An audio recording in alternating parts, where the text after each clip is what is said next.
Comment BMW a-t-il pu en 2014 nous sortir à la fois son premier véhicule traction, son premier véhicule monospace et son premier véhicule 3 cylindres? Eh ben, je vais pas répondre à cette question aujourd'hui parce que c'est pas intéressant. Je vais plutôt essayer de comprendre ce qui s'est passé depuis 2013. 2013 où BMW a sorti la i3. Jusqu'à il y a très très peu de temps, le seul modèle 100% électrique de BMW. Et ce modèle était dans le tuyau depuis plus de 10 ans puisque le concept annonciateur de la BMW i3, qui est la BMW Mega City, a été présenté au salon de Francfort de 2011. Un design qui est encore aujourd'hui très futuriste. En 2009, BMW avait sorti un autre concept qui était le Vision Efficient Dynamics, qui était un grand coupé de place sportif qui est donné un peu plus tard.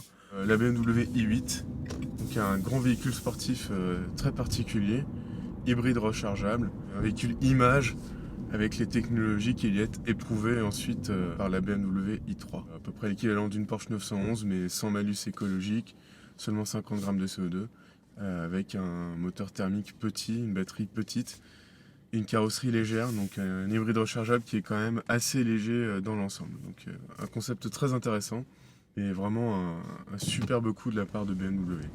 Pour en revenir sur la BMW i3, c'est un véhicule plutôt citadin, un tout petit peu moins de 4 mètres, qui peut se situer en termes de gabarit, on va dire, entre ma Twingo et la Zoé. Mais par contre, on a une fiche technique qui est beaucoup plus sympathique, puisqu'on a une propulsion, donc en bonne BMW, et aussi comme la Twingo, de 170 chevaux. Donc un pack de batterie qui à l'origine faisait autour de 22 kWh, donc à peu près comme la Zoé qui est sortie à quelques mois près.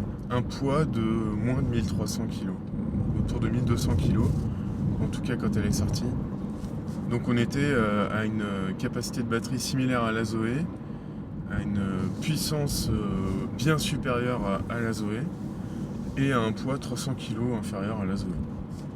Donc je pense qu'avec ça, BMW avait vraiment une proposition à haute valeur ajoutée sur un marché tout neuf qui était le véhicule 100% électrique de nouvelle génération. Comment la marque a réussi à avoir une masse de voitures aussi contenue sur un véhicule électrique, sachant que les batteries pèsent extrêmement lourd? Et ben c'est grâce à un effort d'investissement et un effort industriel incroyable. Il y a tout d'abord une nouvelle plateforme qui ne servira pour le moment que sur la i3, donc c'est difficile à rentabiliser une plateforme sur un seul modèle, mais pourtant BMW ne la met que sur la i3 jusqu'à présent.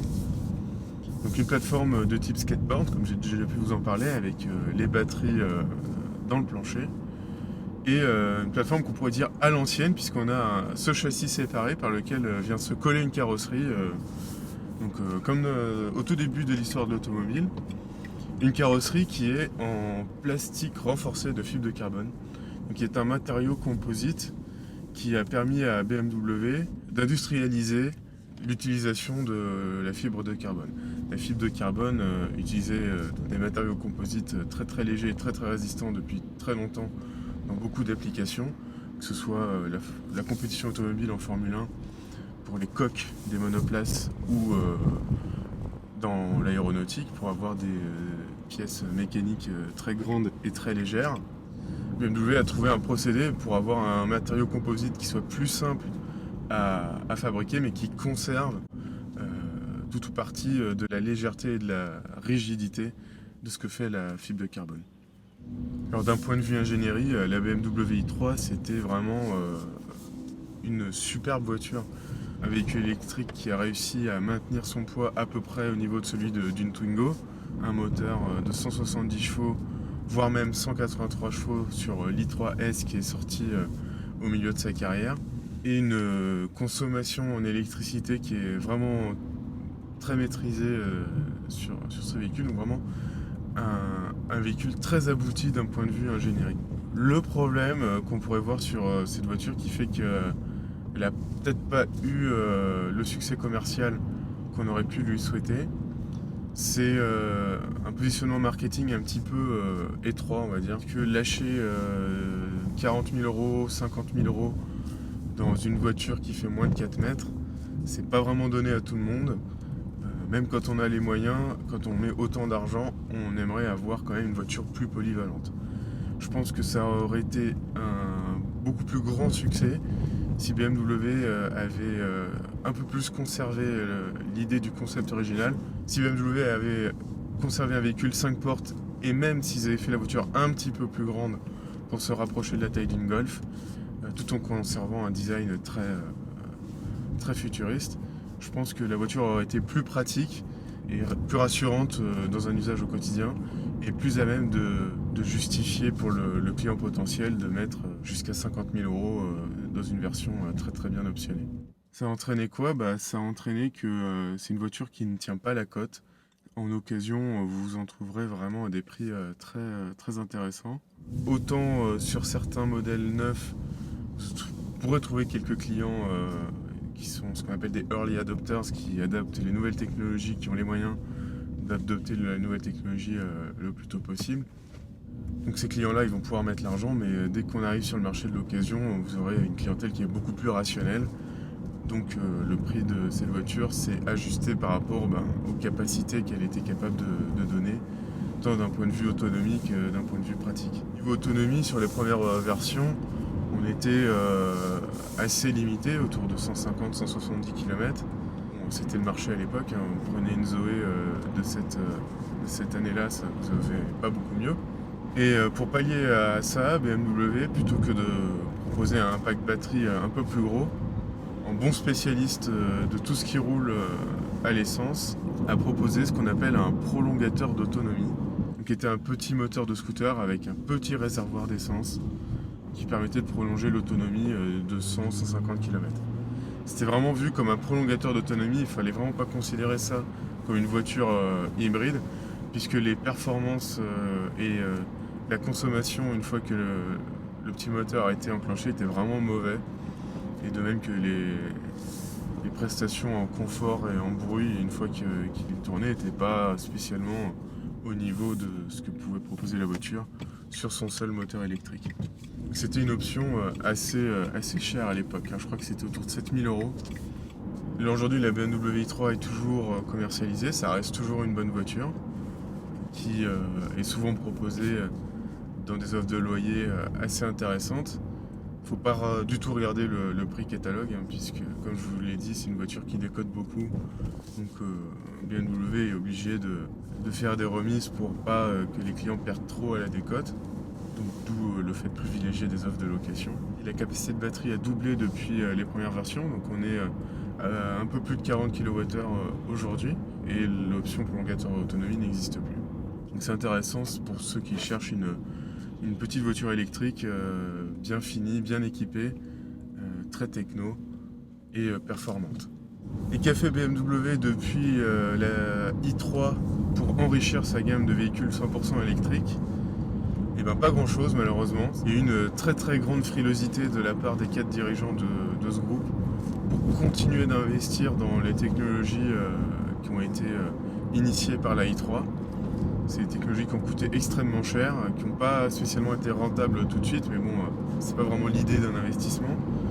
Les dirigeants ont été un peu échaudés et n'ont pas souhaité développer davantage la gamme i sur ces technologies de fibre de carbone qui ont fait le succès de la BMW i3. L'année dernière, chez Mini, on a eu une Mini Cooper SE 100% électrique, qui est une superbe voiture à conduire. J'ai pu l'essayer et c'est vraiment top. Mais là où la BMW i3 propose une batterie maintenant qui dépasse les 40 kWh, la Mini ne peut pas, sur sa base thermique, embarquer autant de batterie. Donc elle se contente d'une capacité équivalente à une i3 de 2016, à savoir autour de 32 kWh. Donc ça limite forcément la polyvalence de la Mini, qui n'était pas spécialement reconnue comme une voiture polyvalente. La Mini Cooper SE, c'est une très bonne Mini, très performante, très agréable à conduire. Peut-être un peu trop portée sur la régénération d'énergie au freinage. On n'a pas spécialement de mode roue libre où on peut laisser filer la voiture. C'est assez perturbant.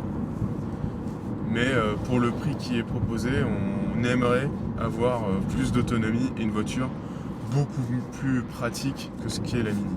Quand on voit ce que propose comme habitabilité la BMW i3 dans un encombrement équivalent, avoir une Mini qui utilise aussi mal l'espace, c'est assez frustrant. Et du côté de sa propre marque, BMW, les nouveautés électriques depuis, on a le BMW iX3 qui nous vient de Chine, qui est un SUV qui est sur une base de véhicule thermique, qui est déjà un véhicule assez lourd à l'origine. Vous rajoutez des batteries avec quelque chose d'encore plus lourd.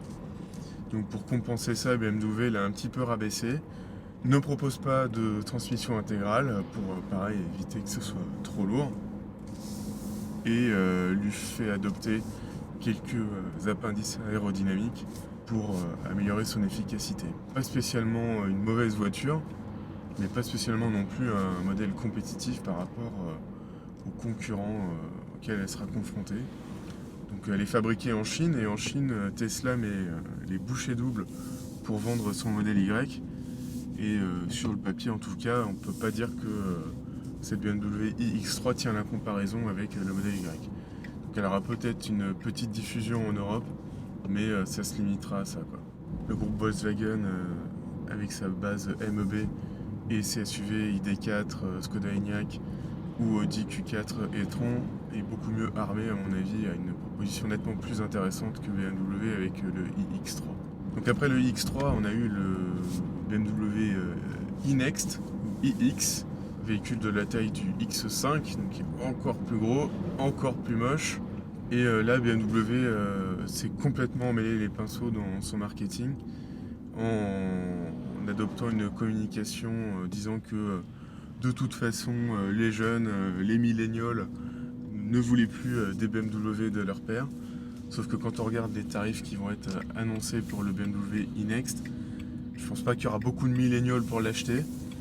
Et c'était certainement très imprudent de la part de BMW d'être aussi arrogant dans sa publicité.